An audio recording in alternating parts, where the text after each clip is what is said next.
तारणी के बारे में बताया जाए तो महिला सशक्तिकरण को बढ़ावा देने के लिए नेवी की महिला टीम अगस्त में पहली बार दुनिया के भ्रमण अभियान पर निकलेगी। तब तारणी पोत ही उनका प्लेटफॉर्म बनेगा। महिलाओं के सशक्तिकरण को बढ़ावा देने के लिए इस पोत को समुद्र में उतारा गया है। भारतीय नौसेना ने अपने बेड़े में दूसरी पाल नौका तारणी को शामिल किया है। गोवा में आईएनएस मंडोवी बोट पुल पर तारणी सेलबोट को एडमिरल सुनील लांबा की मौजूदगी में शामिल किया गया। ये नौका भारतीय महिलाओं के सबसे पहले दल को दुनिया की सैर पर लेकर जाएगी। इसे भारतीय नौसेना की तरफ से अगस्त में शुरू किया जाएगा। भले ही सामरिक दृष्टिकोण से बहुत महत्वपूर्ण ये ना हो, लेकिन महिला नौसैनिक कर्मियों को अपनी ताकत, अपनी क्षमता दिखाने का पूरा मौका तारणी के जरिए जरूर मिलेगा। आईएनएस तारणी जो है एक सेल बोट है जो बिल्कुल उसी मॉडल पे बनी है जो गोवा शिपयार्ड में 8 साल पहले एक और सेल बोट बनी थी जिसका नाम था आईएनएस महादेई। ये दूसरी सेल बोट है उसी वैरायटी की जो गोवा शिपयार्ड में बनी है। मेक इन इंडिया को ध्यान में रखते हुए इसका मुख्य मकसद है कि एडवेंचर एक्टिविटीज को प्रमोट करना, विमेन एम्पावरमेंट को प्रमोट करना, और ये एक ऑल विमेन की टीम को ले जाएगी पूरी दुनिया के चक्कर लगाने के लिए। इस नौकायन पोत को भले ही पहली नजर में आप एक सामान्य बोट माने और नौसेना में शामिल बड़े बड़े एयरक्राफ्ट करियर और पनडुब्बियों के आगे इसे बहुत ज्यादा तवज्जो ना दी, लेकिन वास्तव में इस बोट के जरिए विषम परिस्थितियों में भी समुद्री सफर तय किया जा सकता है, वो भी काफी कम लागत पर, क्योंकि इसमें परिचालन में ईंधन का इस्तेमाल करने की जरूरत नहीं पड़ती। ये सेल यानी कि पाल पर आधारित बेहद ताकतवर नौका है। आईएनएस तारणी में कुल 6 पाल लगे हुए हैं। इसमें नीदरलैंड्स की डिजाइन है जिसके अनुसार ये बना है। आम बोट के ऊपर 1 या 2 सेल होते हैं, इसमें 6 सेल लगाए गए हैं और वो 6 सेल्स के माध्यम से इस बोट को हर प्रकार की नेविगेशन और कम्युनिकेशन सी में ऑपरेट करने की सुविधाएं मिलेगी। जो इससे पहले प्रीडिसेसर था महादेई, उसमें कैप्टन डोंडे थे जो पूरी दुनिया में शुरू हुए। पूरा उन्होंने अकेले ही वर्ल्ड का सर्कम नेविगेशन किया। इस बोट में सबसे पहले हिंदुस्तान की महिलाएं जो नेवल ऑफिसर्स हैं, और केवल ऑल महिला एक्सपीडिशन होगी, इसमें कोई मेल नहीं होंगे, जो पूरी दुनिया का चक्कर लगाएगी इस बोट के माध्यम से। समुद्री लहरों के बीच आईएनएस तारिणी, सोचिए कैसा नजारा होगा जब भारतीय महिला नौसैनिक कर्मियों का दल दुनिया का चक्कर लगाने के लिए इसी तारणी से निकलेगा। लेकिन पाल वाली नौका होने का ये मतलब कतई नहीं है कि इसमें तकनीक के दूसरे साधन मौजूद नहीं है। वास्तव में अत्याधुनिक सैटेलाइट सिस्टम के जरिए तारणी के क्रू से दुनिया में किसी भी हिस्से में संपर्क किया जा सकता है। दुनिया के बेस्ट सैटेलाइट सिस्टम लगा हुआ है जिसके कारण दुनिया में कहीं भी इस नौकायान से संपर्क रखा जा सकता है। इसके अलावा अगर नेविगेशन सिस्टम की बात करें, वो भी दुनिया के बेहतरीन नेविगेशन सिस्टम में से एक है जो कि इस पोत की खासियत को अपने आप में ही दर्शाता है। समुद्री नौवहन गतिविधियों और महिला सशक्तिकरण को बढ़ावा देने के लिए भारतीय सेना ने विश्व के पहले भारतीय महिला परिनौसंचालन अभियान की परिकल्पना की थी और इसी के तहत पहले महादेई और अब तारणी का विकास किया गया है। लेफ्टिनेंट कमांडर वर्तिका जोशी के नेतृत्व में 6 महिला अधिकारियों के दल का चयन भी कर लिया गया है। इन महिला अधिकारियों को नेविगेशन की पूरी ट्रेनिंग दी जा रही है कि कैसे वो अपने नोडल सेंटर के संपर्क में रहे। इस बोट में दुनिया के सबसे बेहतरीन नेविगेशन सिस्टम लगाया गया और सबसे अहम कम्युनिकेशन सिस्टम, जिसके जरिए ये दुनिया में कहीं भी हो, हजारों किलोमीटर कहीं भी हो, इसके साथ हर समय कम्युनिकेशन रहेगा, हर समय तालमेल रहेगा। ये बहुत बड़ी उपलब्धि है हिंदुस्तान। उपलब्धि वाकई में रक्षा विशेषज्ञ इसे उपलब्धि मान रहे हैं, लेकिन तारणी के साथ साथ आईएनएस महादेई का भी नाम लिया है। आखिर महादेई है क्या और क्यों नौकायन पोत के नाम का इस्तेमाल महादेई के तौर पर सबसे पहले आता? आखिर महादेई की शुरुआत कैसे हुई थी और तारणी के विकास में इसकी भूमिका क्या है, ये जानते हैं। आईएनएस महादेई भारत का पहला नौकायन पोत है। करीब 8 साल पहले इसका विकास किया गया था और ये भी सेल बोट आधारित नौका है। इसे करीब 8 साल पहले शामिल किया गया था नौसेना में विकसित करने के बाद। हालांकि उसमें इतने सेल्स नहीं थे, इतने पाल नहीं थे जितने की इस बार तारणी में है। INSV महादेई अब तक 10,000 से अधिक नॉटिकल मील की यात्रा कर चुकी है। महादेई और इसी महादेई से प्रेरणा लेकर तारणी को भी विकसित किया गया है। मानसून के समुद्र और तेज हवा में भी नौसैनिक कर्मी इससे कई यात्राएं कर चुके हैं। ये INS महादेई है और अब तारणी को भी उतार दिया गया है। महादेई का आखिरी दौरा गोवा से केपटाउन के बीच का किया गया था और तारणी अब उसी के नक्शे कदम पर आगे चलने के लिए समुद्र में उतार दी गई है। फिलहाल रुकते एक छोटे से ब्रेक के, लेकिन आगे कहीं जाएगा नहीं, दिखाएंगे कैसे भारत का रक्षा प्रणाली हो गया है काफी मजबूत और दुश्मन के होश उड़ गए हैं।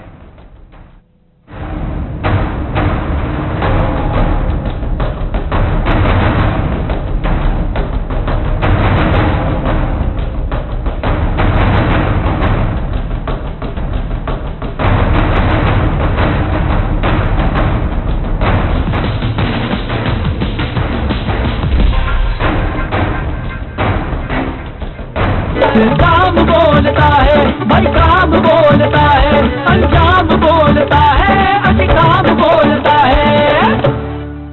लिव प्योर इंडिया का पहला स्मार्ट आरओ, इसका स्मार्ट ऐप समय से पहले करे सभी सेंटर को alert. Come on India, live pure.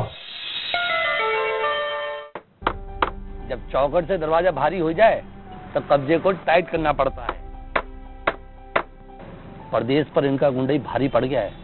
Bhajpa आएगी तो इन छुट भैयन पे शिकंजा कसेगी, इसलिए हम सबको मिलकर पूर्ण बहुमत की बात पर सरकार लानी है। न गुंडा राज न भ्रष्टाचार, पूर्ण बहुमत की भाजपा सरकार। भाजपा को वोट दे। तुम प्रेगा कैम लाने गए थे ना, ये सब क्या ले आए? You're welcome. बेबी प्लान कर रहे हैं या लाइब्रेरी खोल रहे हैं? वाह, मुझे लगा तुम खुश होगी। 100 बार तो बोल चुके ना मुझे तुम कि मैं सीरियस नहीं हूँ, सब भूल जाता हूँ। Hey, I'm sorry यार, तुम कुछ नहीं भूलते। अच्छा चलो, प्रेगा कैम निकालो।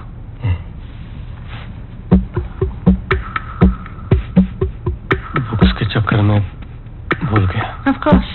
5 मिनट में लेके आता हूँ। पीरियड में सोने पे आप गर्भवती है या नहीं सुनिश्चित करने का आसान तरीका। प्रेगा कैम गर्भ अवस्था जांच किट। अब खुशखबरी घर बैठे। तुम किताबी पढ़ो।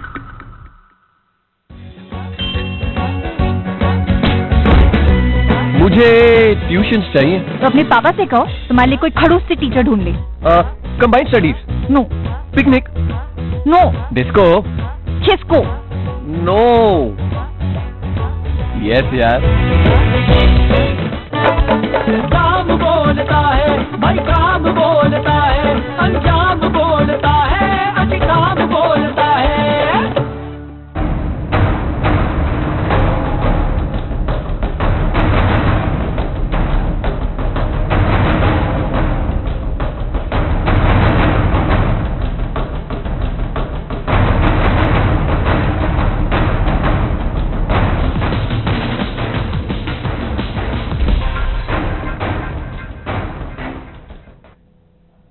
ब्रेक के बाद आपका एक बार फिर स्वागत। आप देख रहे हैं शक्तिमान होते भारत को, शक्तिमान भारत खास पेशकश हम आज पेश करें आपके सामने। इससे पहले हमने बात की ब्रेक से पहले कि कैसे हमारी सागर कन्या और नौसेना समंदर में अपना जलवा बिखेर रहे हैं, लेकिन आकाश में भारत का जलवा उसी तरह कायम है, क्योंकि भारत जहां एक तरफ दूर तक मार करने वाली कई मिसाइलों से लैस हो चुका है, वहीं दूसरी तरफ दुश्मन की मिसाइलों को हवा में ही मार गिराने की क्षमता से भी लैस हो चुका है।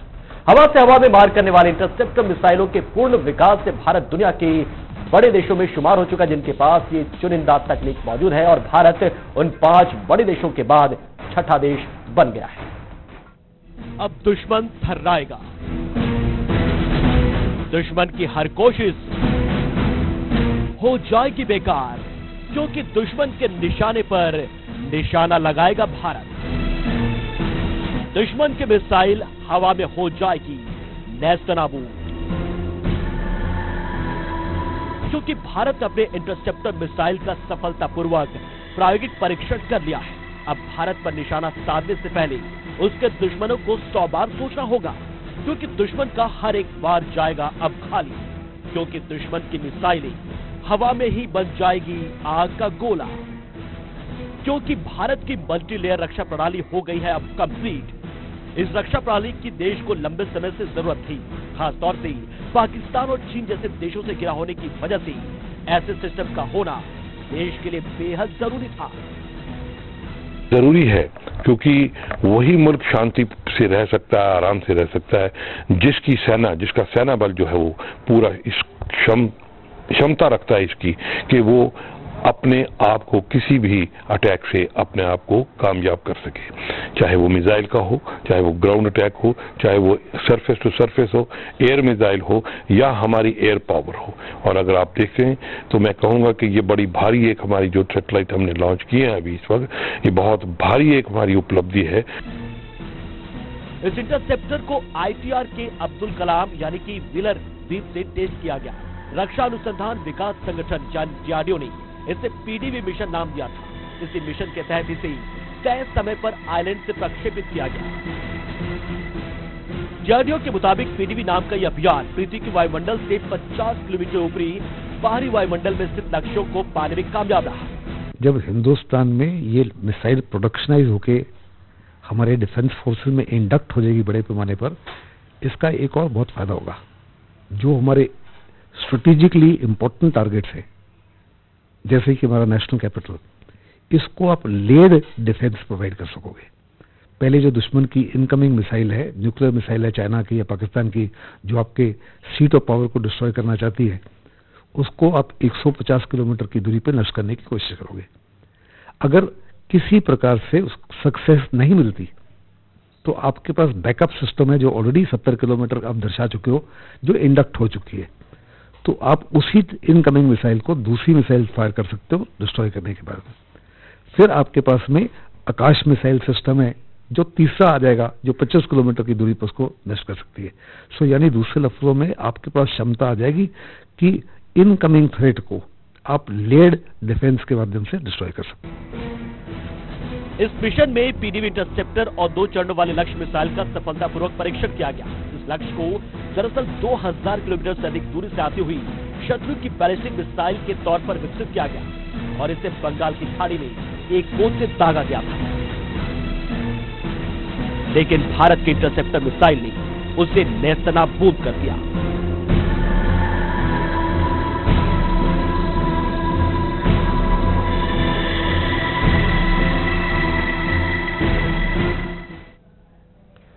भारत के लिए इस सिस्टम का होना बेहद अहम तो है ही, इसके विकास के जरिए भारत ने यह भी दिखा दिया कि रक्षा सुरक्षा के लिए उसे किसी दूसरे देश पर निर्भर नहीं रहना पड़ेगा। इस द्विस्तरीय बैलिस्टिक मिसाइल यानी कि डबल लेयर बैलिस्टिक मिसाइल रक्षा प्रणाली को भारत ने स्वदेशी तरीके से विकसित किया है। यह अपने आप में एक बड़ी उपलब्धि है।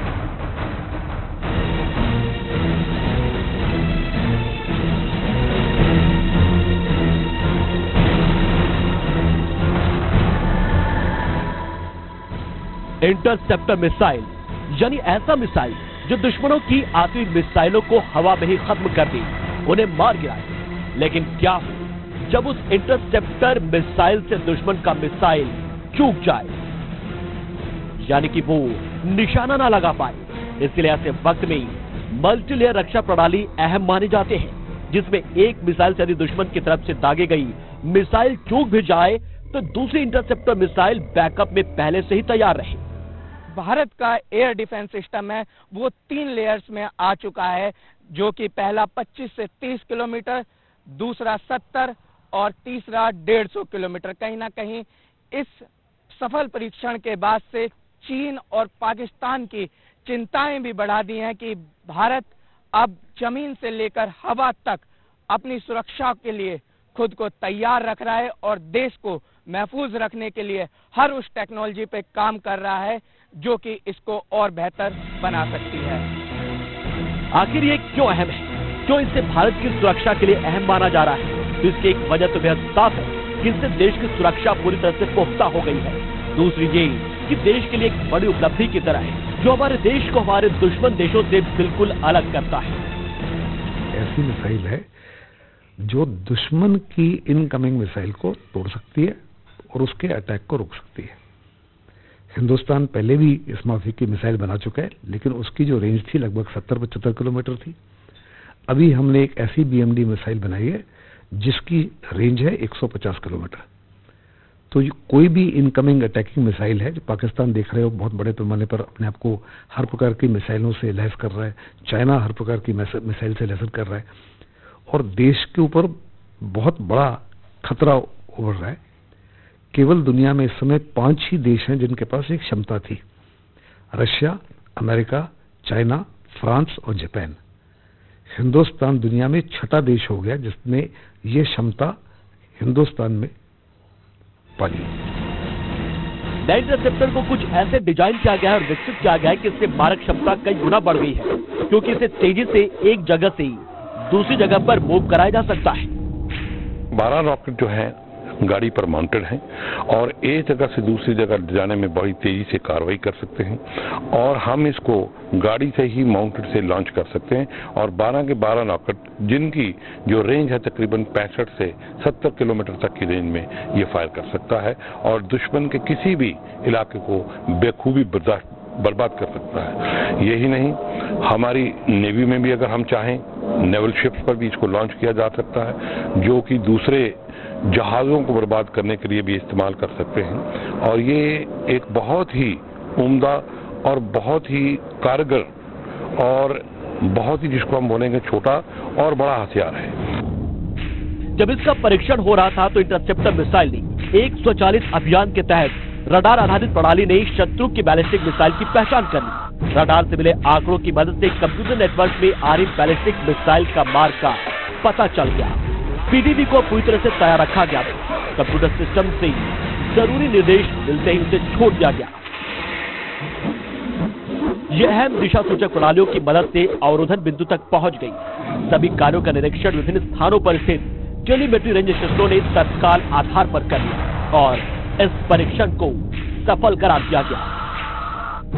इससे मेक इन इंडिया को बहुत बड़ा उछाल मिला है।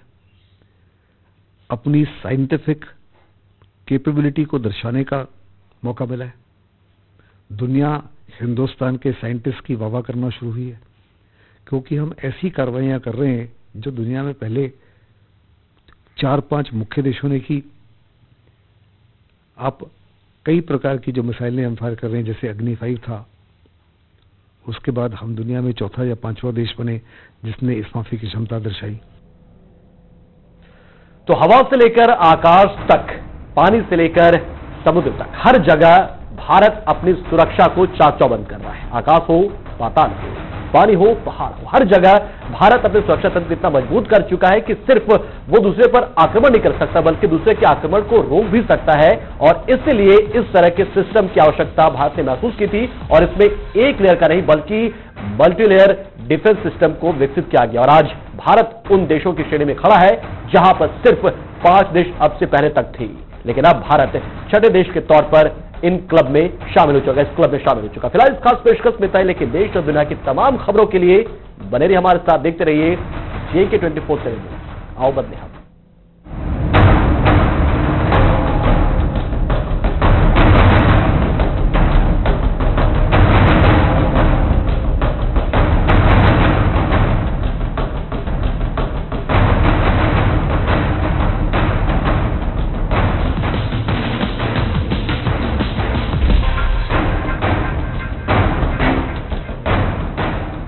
न हुआ जो पिछले 5 बरस में हुआ है। जिला ग्राम तहसील शहर उन्नति में सब कुछ हुआ है। उत्तर प्रदेश ये अखिलेश घाट में कितना आगे बढ़ा है, बढ़ा है। बिन कहे ही कह जाता परिणाम बोलता है, काम बोलता है भाई, काम बोलता है, अंजाम बोलता है, अधिकाम बोलता है। समाजवादी पार्टी को वोट दें।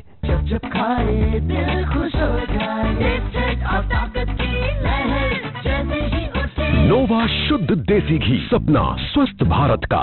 नगर पालिक निगम परिषद इंदौर के विकास एवं स्वच्छता से परिपूर्ण हुए 2 वर्ष। महापौर श्रीमती मालिनी गौड़ के कुशल नेतृत्व में प्रगति पथ पर अग्रसर है इंदौर शहर। चाहे ऑनलाइन टैक्स कलेक्शन हो, चौराहों एवं सड़कों का विकास हो एवं स्मार्ट सिटी की तरफ बढ़ते कदम, हमने हर स्तर पर की है बेहतर देने की कोशिश। प्रथम 20 स्मार्ट सिटी में इंदौर का चुना जाना, इंदौर को ODF बनाना, सब कुछ यथार्थ के धरातल पर। हमारा कार्य, हमारी सेवा एक बेहतर शहर के लिए, अपने इंदौर के लिए।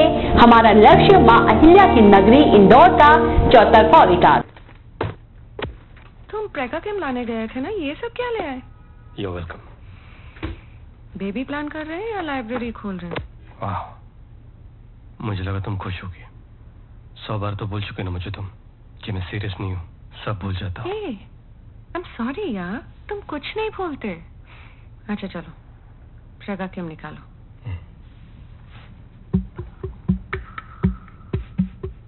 बुक्स के चक्कर में भूल गया। Of course.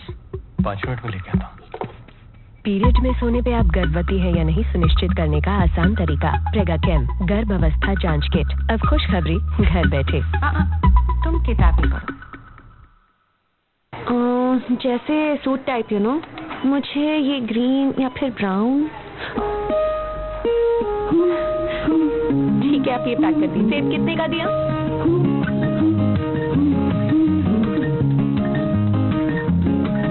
बच्ची को संतरा ही पसंद है, यही दे दीजिए। अगर आप माँ बनने वाली हैं तो HIV टेस्ट जरूर करवाएं। बच्चे को HIV से बचाने के लिए जल्द ही पता लगाना और वक्त पे दवाई दिलवाना जरूरी है। करें वही जो बच्चे के लिए हो सही। हर सरकारी अस्पताल के ICTC में HIV की जांच एवं सलाह मुफ्त और गोपनीय है। काम बोलता है भाई, काम बोलता है, अंजाम बोलता है, काम बोलता है।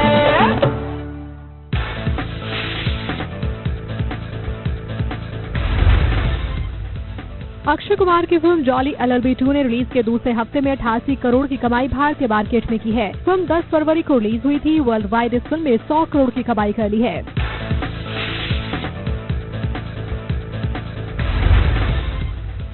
पॉपुलर टीवी रियलिटी शो खतरों के खिलाड़ी का लेटेस्ट सीजन जल्द ही शुरू होने वाला है। फिल्म डायरेक्टर रोहित शेट्टी इस बार शो को होस्ट करेंगे। रोहित इससे पहले 2 दूसरे शो होस्ट कर चुके हैं।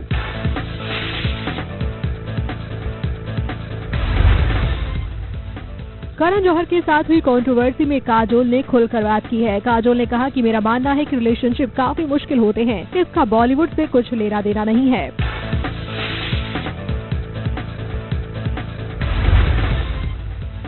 शाहरुख खान को अमेरिका की famous science fiction detective show Dirk Gently's holistic detective agency के दूसरे सीजन में बतौर गेस्ट आने का न्योता मिला है और शाहरुख खान ने भी शो का हिस्सा बनने का फैसला किया है।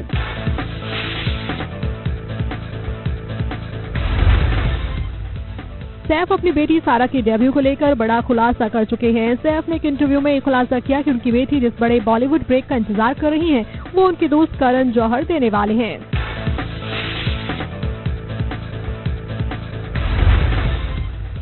फुकरे 2 की शूटिंग शुरू हो चुकी है। फिल्म में पहले से ज्यादा एक्शन और एडवेंचर देखने को मिलेगा। उम्मीद है कि इस साल ये फिल्म बॉक्स ऑफिस पर दस्तक देगी।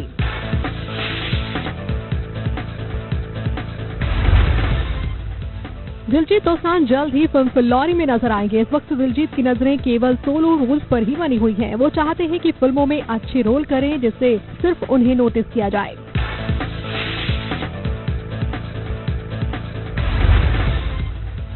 सरोज खान ने तम्मा तम्मा गाने के नए वर्जन में वरुण धवन को पास कर दिया, लेकिन आलिया को नहीं। सरोज खान के मुताबिक वरुण धवन तो अच्छे डांसर हैं, मगर आलिया को लेकर वो निश्चिंत नहीं हैं।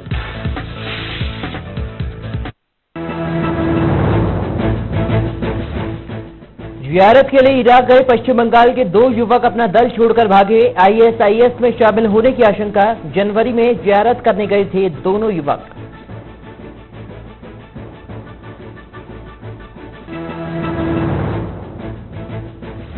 महाराष्ट्र में BMC चुनाव होगा कल। सुबह 7 बजे से शुरू होगी वोटिंग। चुनाव सामग्री लेकर मतदान कर्मी बूथ केंद्रों पर रवाना।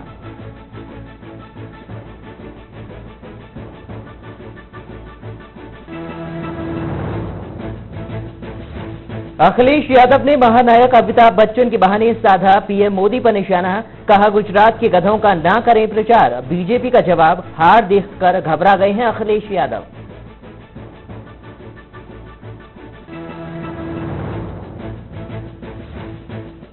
यूपी में वार पलटवार का दौर जारी। PM मोदी ने BSP को बताया बहनजोई संपत्ति पार्टी, तो मायावती ने बताई PM के नाम की परिभाषा। कहा निगेटिव दलित मैन है मोदी।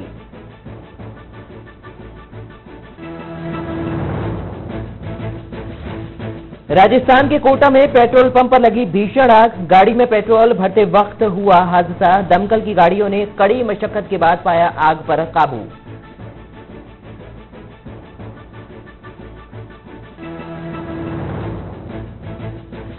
और आईपीएल के पूर्व चेयरमैन ललित मोदी को भारत लाने की तैयारियां तेज। ईडी ने विदेश मंत्रालय को चिट्ठी लिख जल्द लाने की वकालत की। ललित के खिलाफ जारी है रेड कॉर्नर नोटिस।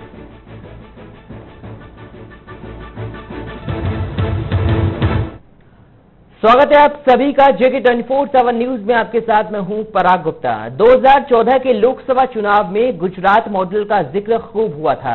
इतना हुआ कि इस मॉडल ने पीएम मोदी को दिल्ली की गद्दी पर बैठा दिया। और आपको बता दें कि इस मॉडल का एक बार जिक्र फिर से हुआ है, लेकिन गुजरात में इस बार जो जिक्र हुआ है वो गधों के प्रचार को लेकर हुआ है।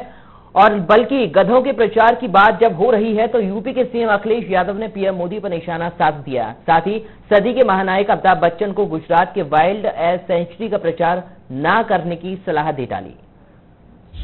वो हैंडसम है,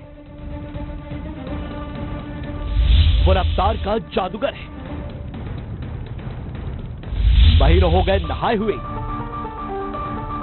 लेकिन दिखता है नीट एंड क्लीन। ये कोई शहर वाला नहीं है, वो सबसे अलग है, सबसे जुदा है, सर्वगुण संपन्न, क्योंकि गधे हैं गुजरात के। राज इंडियन वाइल्ड एस, ये जनाब पूरी दुनिया में सिर्फ यही मिलेंगे। अहमदाबाद से 1.5 घंटा दूर गुजरात की वाइल्ड एस सेंचुरी में। महीनों हो गए इनको नहाए हुए, मगर दिखते हैं एकदम नीट एंड क्लीन। ये वो शहर वाला गधा नहीं है जो सड़क पर खड़ा कोई गहरी बात सोचता रहता है। इसके पास खड़े होने और सोचने की फुर्सत कहां। 70 किलोमीटर प्रति घंटे की रफ्तार से भागते हैं ये भाई साहब। बड़ा हैंडसम जानवर है, सर्वगुण संपन्न, एक ऐसा गधा जो सारे गधों का नाम रोशन कर रहा है। ऐसे 4500 हैं यहाँ और खूब फल फूल रहे हैं गुजरात के आंगन में। तो याद रहे, गधा कोई गाली नहीं, तारीफ की थाली है। यहाँ खुशबू है वाइल्ड लाइफ की, उनकी देखभाल की। यहाँ खुशबू है गुजरात की। टिकट कटवा लो, दूरबीन रख लो हाथ में। ये जो विज्ञापन आपने देखा, इसमें सदी के महानायक अमिताभ बच्चन गुजरात में बने वाइल्ड एस सेंचुरी के लिए गधों का प्रचार कर रहे हैं। लेकिन गधों के लिए अमिताभ का ये प्रचार यूपी के सीएम अखिलेश यादव को पसंद नहीं है। यही कारण है कि अखिलेश ने अमिताभ बच्चन को गधों का प्रचार ना करने की सलाह दे डाली है। हमारे साथियों ने कभी कभी टीवी देखा होगा, क्या एक गधे का विज्ञापन आता है। बताओ गरीब लोगों, किसान भाइयों, एक गधे का ज्ञापन आता है, विज्ञापन। हम तो इस सदी के बड़े महानायक से कहेंगे कि अब आप गुजरात के गधों का प्रचार मत करिए। और वो चुनाव बगल में है, इलाहाबाद में बाद में बगल में है। और हम तो पत्रकार साथियों से कहेंगे, आपके टीवी पे भी चला होगा, हम इस सदी के सबसे बड़े महानायक से निवेदन करेंगे कि अब आप गुजरात के गधों का प्रचार मत करिए। और जिन्होंने ऐड देखा होगा वो जानते होंगे। बताओ कहीं गधों का भी प्रचार होता है क्या? अगर गधों का प्रचार होने लगा तो कैसे काम चलेगा? तो बताओ, गुजरात के लोग तो गुजरात के गधों का भी प्रचार करवा रहे हैं। लेकिन यूपी के चुनाव में गधों का जिक्र, वो भी अखिलेश यादव की जुबान से, यूं ही नहीं हुआ है। यह अखिलेश यादव की एक कोशिश है पीएम के गुजरात मॉडल पर हमला करने की, क्योंकि अब तक पीएम मोदी अपने गुजरात मॉडल से सबको धराशायी करते आए हैं। और अब गधों का जिक्र करके अखिलेश यादव ने पीएम मोदी के गुजरात मॉडल पर काउंटर अटैक करने की कोशिश की है। लेकिन असल में गधा कौन है, ये एक बड़ा सवाल है। क्योंकि गुजरात के गधों का गुणगान अमिताभ बच्चन ऐसे कर रहे हैं जैसे वो गधा नहीं, कोई अरबी घोड़ा हो, कोई बब्बर शेर हो। क्योंकि अब तक लोग घोड़ा और शेर कहने को तारीफ समझते रहे हैं। लेकिन इस विज्ञापन में जिस अंदाज में अमिताभ कह रहे हैं गधा कोई गाली नहीं, कि गधा कोई गाली नहीं है, क्या वाकई ऐसा है? अगर ऐसा है तो अमिताभ को किसी इंसान को गधा कहकर इसका रियलिटी टेस्ट कर लेना चाहिए, ताकि पता चल जाए कि गधा कोई गाली नहीं। लेकिन उससे भी बड़ी बात यह है कि जो